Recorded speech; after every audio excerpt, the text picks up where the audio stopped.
Welcome to the next chapter of my Oklahoma Sooners Death Penalty Dynasty. Today we will be jumping into our next offseason. I think this will be our third full offseason, and this time we get to add 10 players to the team. We only get to add 2-star recruits. Next year we'll get to add 3 stars, but once again, still only 10 players. If you don't know the rules, they are down in the description. They are in the description of, I believe, every episode. Let's go ahead and recap our season before we get really into the offseason part though. We started with a loss to Missouri 49-17. Then going to Nebraska and losing 21-63. Our next game we would lose in Norman to Tulsa 56-46, but then we would rebound and defeat Kansas State for our first win of the series 38-35. Our next game we would lose to Arkansas 52-42, then Texas 13-55, and then to eventually undefeated Notre Dame 7-55. We would then rebound after that and defeat Mid-Tennessee State 31-28 for our second win of the series. Then we lost big to Akron, lost to LSU, who ended up 10-2. At the time we played them, they were the number 1 team in the country. Then we lost to Cincinnati 21-44, and then Oklahoma State 7-48 to end our season. But let's take a look at the conference championship week. The MAC championship will be between Northern Illinois and Miami. The Big 12 title game is between 8-4 BYU and 10-2 TCU. The winner of all the Power 5 conference championships will all go to the playoffs. Then LSU is facing Georgia, Wyoming is facing Fresno State, Miami is facing Clemson, Stanford is facing Arizona, and Ohio State is taking on Wisconsin. And taking a look at the conference championship games, Northern Illinois wins the MAC. It looks like BYU at 9-4 is headed to the playoffs by defeating TCU in the Big 12 title game. Georgia is headed to the playoffs defeating LSU 49-21. Fresno State wins their conference. Clemson is headed to the playoffs as the number 1 seed most likely. Stanford is headed to the playoffs defeating Arizona 38-35. And Ohio State is headed to the playoffs defeating Wisconsin 31-28. And here are your playoff matchups. If you don't know how the playoffs work here, I will quickly explain. All of the Power 5 winners get an automatic bid, and then it takes the highest ranked Group of 5 team and then 2 at-large bids. So your playoff matchups are Clemson and BYU, Notre Dame and Stanford, Georgia and Arkansas State, and North Carolina State and Ohio State. And here are the results from round 1. Clemson takes down BYU 41-24, Notre Dame beats Stanford 38-24, Georgia beats Arkansas State 47-21, and North Carolina State falls to Ohio State 45-33. So the next round, Clemson will take on Ohio State, and Notre Dame will take on Georgia. Alright, so with the graphic, there's a bit of a glitch here. It says Ohio State and Clemson tied at 21. The final score was Ohio State 31, Clemson 21. And then in the other matchup, Notre Dame won 45-21. So the national championship will be between Ohio State and Notre Dame. Okay, sorry, the final score was actually 33-21. I know it says Southern Miss there. That's just what the mod has to do in order to get this right for right now. But yeah, it looks like Ohio State defeated Clemson 33-21. And your winner and national champion is Notre Dame, who finishes the season 15-0, defeating Ohio State in the national title game 34-33. So it's actually pretty cool. We got to see how we match up against the eventual national champions, even though we lost like 55-7. And the final graphic for the college football playoffs actually shows the correct score for Ohio State and Clemson, but yeah, Notre Dame is your national champion. And now that this season is officially done, we can take a look at the final season stats. Clark Nelson goes 226 of 415 for 3,100 yards, 17 touchdowns, and 19 picks. And he completes 54% of his passes, which I believe is higher than Trevor Winston did last season. Yes, Winston last year only completed 48% of his passes, so we improved a little bit through the air. And then what little bit Thompson had to play, he goes 23 of 47, 1 touchdown, and 5 interceptions. Rushing-wise, Clark Nelson led the team by a lot, 190 attempts, 794 yards, and 15 touchdowns. Dominique Cook, 53 attempts for 210 yards and 3 touchdowns. And Kyle Campbell, even though he was the backup running back, actually ended with more attempts than Cook. 54 attempts, 169 yards, and 2 touchdowns. Receiving-wise, Shannon Montgomery obviously led the team. If you watched any of the games, you knew who my main target was.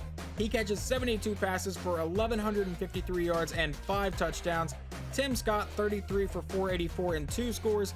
Patrick Wood, 33 for 618 and a score. Sam Davis, 28 for 492 and 4 scores. Eric Cook, 22, 235 and 3 touchdowns. And then Kyle Campbell and John Stewart both caught 1. Defensively, leading the team in tackles is Dallas Tremblay by a lot, and if you watched any of the games, you know this is not a surprise. He finishes with 95 total tackles. Second place is Marcel Mason with 57. Tackle for loss, Dallas Tremblay with 16, Justin Richardson with 10, and then leading the team in sacks was actually William Malone with 4. Cook got 3, Tremblay got 3, Justin Richardson got 2, and then Tony Frederick, Greg Rankin, and Eric Gordon all got 1. Leading the team in interceptions, Travis Preston got 2 of them, and then Cole Payne caught 1, Greg Rankin caught 1, and Dan Colbert caught 1, and then we finally had, it only took like 2.5 years, but we had a defensive touchdown. Travis Preston, in garbage time, I believe, picked off a pass and ran it back.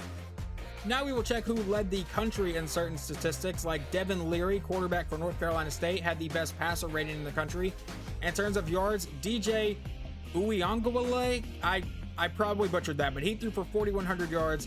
Touchdowns, Tyler Buckner threw for 45.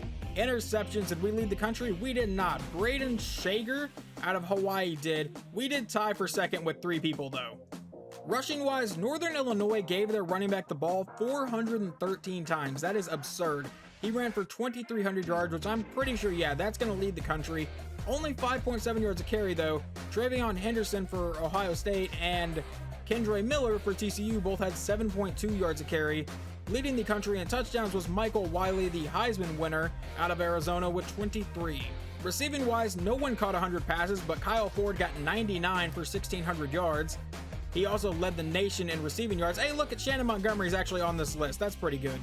Touchdowns, Devin Carter gets 18, Kyle Williams gets 16, and Jameer Joyner gets 16. Leading the country in tackles is Steele Chambers, an outside linebacker from Ohio State. What about leading the country in sacks? 5 people tied with 10.5. A defensive end from Air Force, a defensive end from South Alabama, a defensive end from Utah State, 1 from Marshall, and 1 from SMU. Leading the nation in interceptions with 8 is a strong safety out of Utah. Looking at all the awards now, the Maxwell Award goes to Tyler Buckner, quarterback out of Notre Dame. The Walter Camp Award goes to Michael Wiley, the Heisman-winning running back out of Arizona. The Bednarik Award, hey, look at Dallas Tremblay finished in 4th, but it goes to Keith McGuire, an outside linebacker from Clemson. The Nagurski Award also goes to the same player. The O'Brien Award goes to Max Johnson. The Walker Award goes to Michael Wiley. The Bolitnikoff goes to Devin Carter. The Mackey Award goes to Taylor Thompson, a tight end out of Charlotte, it looks like. The Outland Trophy goes to a lineman from Clemson. Second place was another lineman from Clemson. The Remington goes to, oh my god, they just have a ridiculous, their backup center was the second best center in the country. Okay. The Lombardi Award also goes to Clemson. They were stacked. They also get the Butkus Award. The Thorpe Award goes to Jalen Catalon out of Arkansas. The Groza Award goes to, not going to try to say her name, kicker out of Miami. And the Guy Award goes to a punter out of Auburn. And then the Jet Award goes to a running back out of TCU. And that is all of the awards. Just real fast, we will scroll through all the bowl games here just so you guys can see who went to the bowl games, who won them, who got embarrassed or anything like that. If there's anyone you really want to see, just pause it. Oklahoma State gets absolutely embarrassed against Tennessee. That's not great for us, kind of, because I will be putting us back in the Big 12 at some point. TCU wins their bowl game. Not really seeing any other major ones. Miami blew out Houston 63-14. And then you're starting to see all the playoff games now. And there we go. Final of the national championship, 38-24. That is not the final of the national championship. It was 33-34. And once again, it shows I am on the hot seat. So if I get fired, I would just have to recreate head coach John Knight. And we have to start all over with our levels yet again. I didn't even look at these things, but apparently we had some All-Americans.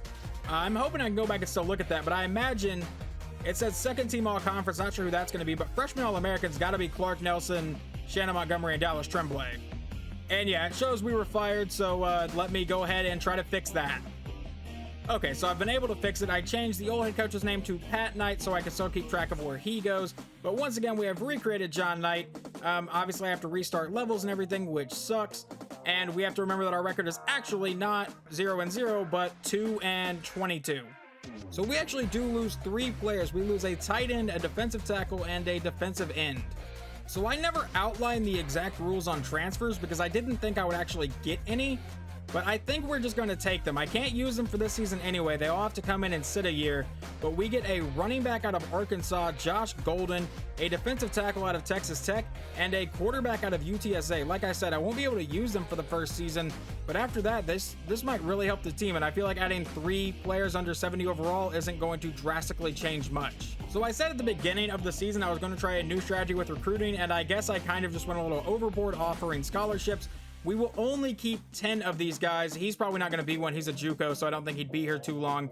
But yeah, we will only keep 10 of these guys, but these are the 20 people that have committed to us as of right now, and I don't really think I'm going to try to get anyone else because I feel like this is probably good enough to pick from. And actually, 3 more people ended up committing, so I'll have to cut 3 extra people. And one was a 3-star. I never added a 3-star to my board. What the hell happened there? Okay, so that guy will definitely get cut. So we have one athlete that I recruited, and it looks like he can play multiple positions, and I'll show you here. He's a 76 overall running back, a 69 overall receiver, can't really play O-line, obviously, a 68 overall left end, a 68 overall right end, defensive tackle 64, outside linebacker 66, middle linebacker 65, outside linebacker 66, a 62 overall defensive back, a 69 overall free safety, or a 68 overall strong safety. I'm going to make him a running back because that seems to be where he is best. And yeah, he has 82 speed, 92 acceleration, 78 break tackle, 93 elusiveness. Hopefully I can start to run the ball a little more consistently with this guy back there. And let's take a look at our progression now. So we have Clark Nelson getting +3 to his overalls, +3 to agility, +4 to acceleration. What about his quarterback statistics? Did he get better there? +1 to throw power. He did not get more accurate though. Kind of a disappointment. But also Ryan Thomas, the transfer quarterback, gets +1 overall, so he's already the same rating as Nelson, but he will have to sit a season. Running back Josh Golden actually loses 2 overall, so the guy we just brought in just got a little bit worse. That kind of sucks. Dominique Cook gets +1. He does not gain any speed. He keeps his 28 awareness, 22 elusiveness. My God, how was I using him as a running back? 79 ball carrier vision. He may go back to playing a little more receiver, but I'm not real sure yet. At wide receiver, Tim Scott got a little better, +5 overall, 74 speed now, 79 awareness, 74 acceleration. What about catching? Did you get better there? He has 99 carrying, 85 catching now, 51 spectacular catch, and 58 catch in traffic. And our star receiver, Shannon Montgomery, got +2 to his overall, didn't get any faster. What about catching? He did not get any better there. He got a little better at carrying, and he got +6 to catch in traffic. Our starting left tackle, Austin Davis, improves a little bit. That's good. What about left guard? Jimmy Austin improves +2. Our center does not improve. Our right guard drops 3 overall, and our right tackle drops 2. Defensive end, Justin Richardson, becomes a 51 overall. We still don't have a right end on the roster. Hopefully that changes after I add these freshmen. Defensive tackle, Ronnie Simpson, got a little better, but he, like I said, will not get to play this year because he is transferring in. Mitch Cook comes in and gets 5, and Nick Dukes will probably get some playing time now, gets +1. Outside linebacker Michael Mangum gets +1, and then I'm excited for this one. Dallas Tremblay only gets +1. Kind of like shocked by that one, but he gets +1 to strength. Where else did he get better? Nowhere? Okay, he got +2 to tackle, +1 to power move, +2 to finesse, and +1 to play rec. Okay, so he got a little bit better. He still feel like a pretty solid player. At defensive back, Nick Brooks got a little better, +4 overall, and Cole Payne got a little better, +4 overall. But I'm more concerned about how did y'all's man coverage improve, or zone coverage, or really any coverage for that matter. I'll take any improvement anywhere. +1, +10 to zone, and +8 to zone. Okay, we may be running a little bit more zone this year. Free safety, Marcel Mason got 1, and at strong safety, Rankin actually got +5, and Travis Preston got 1. Our kicker, Matt Graham, gets +2 to go to a 65 overall, and then our punter that I really never show, Cedric Sparks, does not improve at all. So now we only get to keep 10 of these guys on the roster, and I need to find that 3-star and definitely cut him. But whenever I come back, you will see the 10 freshmen we are adding to the team. We will start with the star of the class, running back BJ Smith out of South Carolina, a 76 overall. I'm hoping I can get to running the ball a little more consistently now, because I also added 2 offensive linemen, which we will get to now. Left tackle AJ Peterson, who immediately comes in and is already better than Alan Davis, the one we brought in last year. Obviously, one will play on the left side and one will play on the right side. And then at left guard, I brought in Craig Baker, who is a little worse than Jimmy Austin, the one we brought in last season, but he will probably play the right guard slot. The next one I'm bringing in is tight end Kevin Archie, a tight end out of Dickinson, Texas, who is a 60 overall. I don't know who will start at tight end. but as of right now, he is 9 points better than Eric Cook.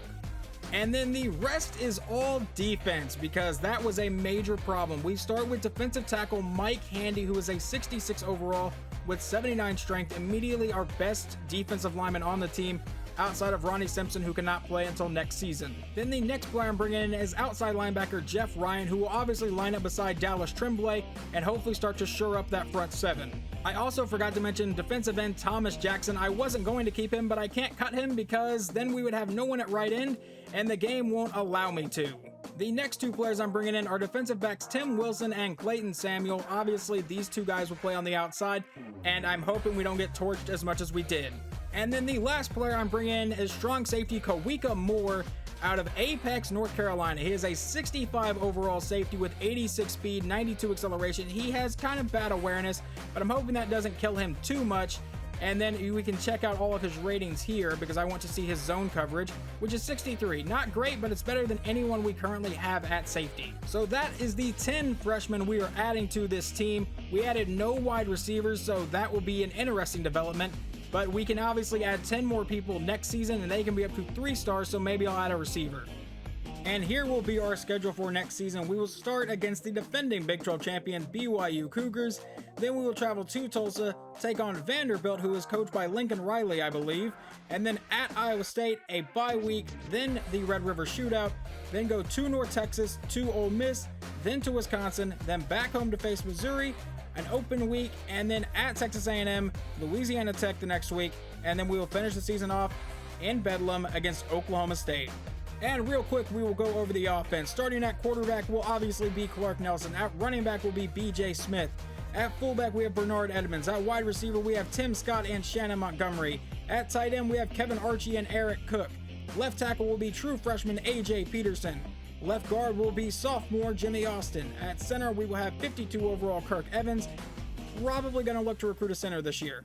Right guard will be true freshman left guard Craig Baker, and right tackle will be sophomore left tackle Allen Davis. On the defensive side of the ball, you have Justin Richardson at one defensive end and Thomas Jackson at the other. Defensive tackle will be Mike Handy, and Dallas Tremblay, you are not going to be the backup defensive tackle. That will be Mitch Cook. At left outside linebacker, you have true freshman Jeff Ryan. At middle linebacker, you have true sophomore Dallas Tremblay. Right outside linebacker will be Michael Mangum. At defensive back, you have Tim Wilson and Clayton Samuel. Free safety, you have Marcel Mason. And at strong safety, Kawika Moore, the true freshman. And that wraps up the third full offseason here for the Oklahoma Sooners Death Penalty Dynasty. After this season, I can finally add 3 stars to the team. I can start recruiting them now. I can only add 10 more players. I'm not gonna lie, I may go after 10 3 stars just to try to get this team as good as possible. But hopefully you guys enjoyed this video, and I will talk to you guys for week 1.